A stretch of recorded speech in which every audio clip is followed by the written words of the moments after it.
सभी सनातनी भाइयों को मैं कवि पंडित श्री राम झा मिलन जी प्रणाम करता हूं और आज मैं फिर उपस्थित हूं शास्त्रों की चर्चा में, जिसमें हम ये जानेंगे जो महामृत्युंजय मंत्र का कितना जाप करने से क्या फल मिलता है।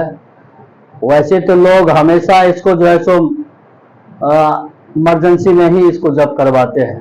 ऐसा नहीं है, जब इमरजेंसी आए तो ही आप जप कराएं, आपातकाल है तो ही आप जप कराएं, ऐसा कोई जरूरी नहीं है।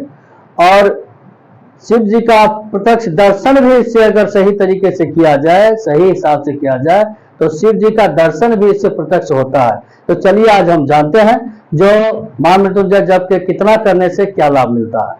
तो यदि आप महामृत्युंजय मंत्र का जप 1 लाख करते हैं तो शरीर की शुद्धि हो जाती है, और यदि आप महामृत्युंजय मंत्र का 2 लाख जप करते हैं तो पूर्व जन्म की बातें याद आने लगते हैं, याद आ जाते हैं। ठीक उसी प्रकार आप यदि महामृत्युंजय मंत्र का 3 लाख जप करते हैं, काम्य वस्तु जो आपकी मन में इच्छा है वो वस्तु प्राप्त हो जाते हैं। महामृत्युंजय मंत्र का 4 लाख जप करने से स्वप्न में शिव जी दर्शन देते हैं, और 5 लाख जब महामृत्युंजय मंत्र का यदि आप जाप करेंगे तो शिव जी का प्रत्यक्ष दर्शन होता है। ऐसा शिव पुराण में वर्णित है। तो ऐसे नहीं केवल जप कर लिए और हो गया, ऐसा नहीं है। अब किस हिसाब से करने, इसके लिए 4 नियम है, तो 4 नियम हम आगे बताते हैं। तो केवल जप कर लेने से शिव जी आ जाएंगे, ऐसा कोई नियम नहीं है। नियम क्या है? धर्म के 4 पार यानी पैर, धर्म के 4 पैर होते हैं।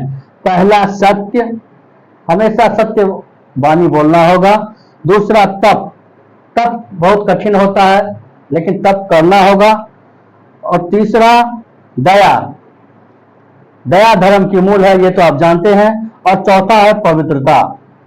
तो ये 4 पैर होते हैं ये धर्म के। ये चारों जब आप में रहेगा, और दूसरी बात है जैसे आप जप कर रहे हैं और ध्यान आपका टूट गया तो भंग हो गया, फिर आपने जप शुरू किया और जब करते करते आपका ध्यान टूट गया तो भंग हो गया।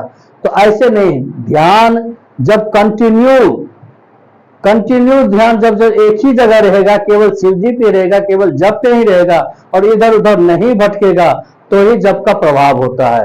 तो जप का प्रभाव होता है। तो मित्रों, आजकल हर किसी के मुंह से सुनेंगे जो मन पवित्र होना चाहिए, मन पवित्र होना चाहिए। अरे बोलने से मन पवित्र होता है कि करना पड़ता है। वस्त्र पवित्र होना, वस्त्र जो है एकदम पवित्र होना चाहिए, तो वस्त्र बोलने से हो जाएगा। वस्त्र सफा रहना चाहिए तो बोलने से वस्त्र सफा हो जाएगा। वस्त्र को जैसे बर्तन सफा रहना चाहिए, घर सफा रहना चाहिए, ये सब बोलने से जगह उसमें करना पड़ता है। अब जैसे वस्त्र सफा रहना चाहिए, तो वस्त्र सफा रहना चाहिए तो उसके लिए सबसे पहले आपको पानी की जरूरी पड़ेगा, फिर डिटर्जेंट की जरूरत पड़ेगा, उसके बाद उसको धोने की जरूरत पड़ेगा।